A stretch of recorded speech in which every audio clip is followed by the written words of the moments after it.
আমি যা দিতে পারবো তেমন কিছু বলো। তোমার থেকে কিছুই চাওয়ার নেই। কি বলো? আমার মতো সুন্দরী মায়ের থেকে কিছু চাওয়ার নেই? তোমার ব্যাপারটা ভালো লাগছে না, আমি গেলাম। আরে শোনো, বেশি না, এক রাতের জন্য আমার ইচ্ছা পূরণ করবে।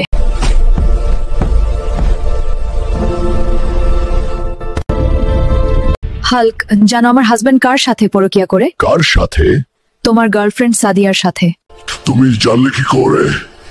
আমি আমার হাজবেন্ডের ফোনে তাদের ভিডিও দেখেছি। তুমি সাদিয়াকে কেমনে চিনো? সাদিয়া আমার বান্ধবী। সাদিয়া বলেছিল সে হাল্ককে ভালোবাসে। ভাবো, একবার সে তোমাকে ভালোবাসে, আবার আমার হাজবেন্ডের খায়। এখনো কি তুমি সাদিয়াকে ভালোবাসবে হল্ক? কখনোই না।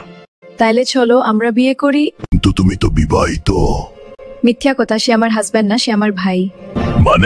মানে হচ্ছে তুমি ভাবির বাসায় না গিয়ে আমার বাসায় এসেছো। তার মানে সাদিয়াকে নিয়ে তুমি মিথ্যা বলেছো?